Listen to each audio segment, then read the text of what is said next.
We begin with Tennessee Republican Senator Bob Corker, chairman of the Foreign Relations Committee. He joins us from Chattanooga this morning. Senator, do you believe the U.S. was committing a human rights violation by separating migrant families? Well, Margaret, it obviously is not something that is realistic. It's not something that appreciates these young children, and it certainly was done in a ready, fire, aim way. Obviously, there was no preparation for it. I can't imagine any American's heart not going out to these families, knowing these children are being separated, and then where were they going? So I'm glad the administration took the steps they took.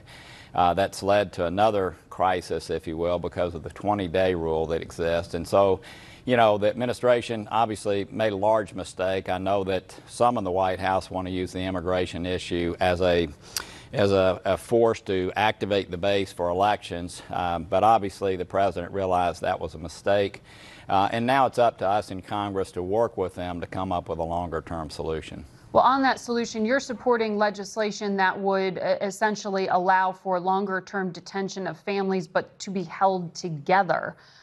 Isn't this just indefinite detention at taxpayer expense? Yeah, so look, Margaret, I wish that we had passed the bill. The House could have made it better, that came out in 2013, that was comprehensive. We keep trying to deal with these micro issues, all of which are important, whether it's DACA or this issue.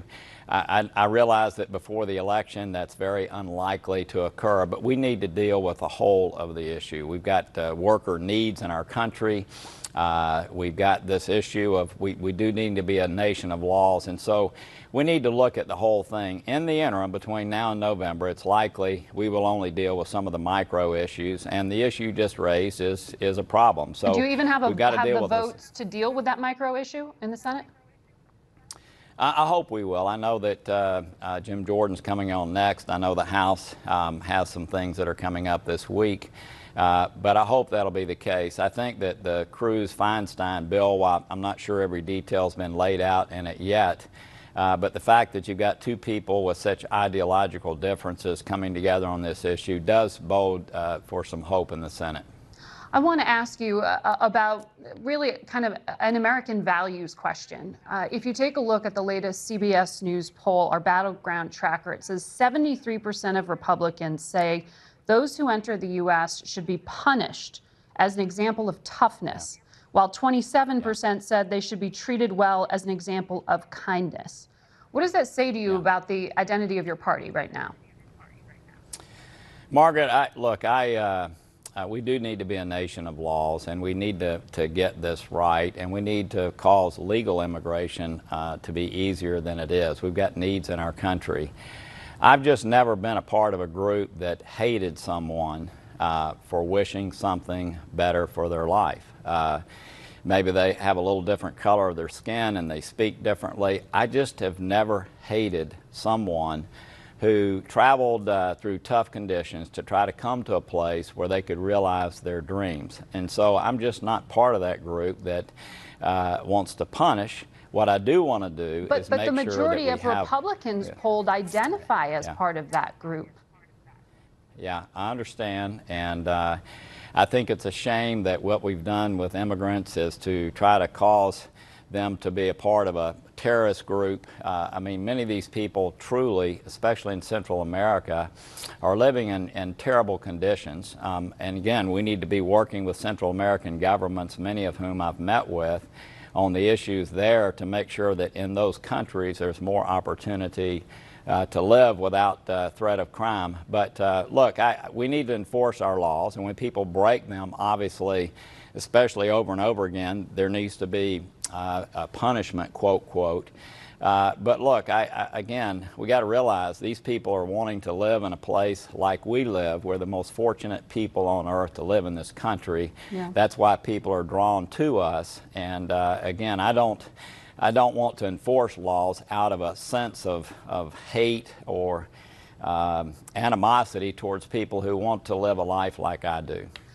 I also want to ask you about a fight that you have been willing to have with the president, and that's over trade and tariffs. You recently accused your fellow Republicans of being cultish for not trying to block the president and support your action to rein in his ability to escalate through more tariffs. Do you see any ability for Republicans to stop the president? I do, and Margaret, if I could make sure people understand, there's a 201 section of the Trade Act that right now is against China, dealing with washing machines and solar panels. There's a 301 component to deal with their theft of our intelligence here in the country, their theft of what our companies are using to create products. That's not what I'm speaking to. The president broadly has used Section 232 of the Trade Act, which is national security. It's absolutely an abuse of his authorities. It's being used against our European allies, Canada, Mexico, and many other countries. And the president's not backing off. He's not. It has successfully united the world against us. There's not a person at the White House that can articulate why they are doing this other than to create leverage on NAFTA. And I don't know of a senator that isn't concerned about the broad use of this. So the amendment, Margaret, is just to say that if he's going to use 232, which has never ever been used in this way, it's absolutely an abuse of authority.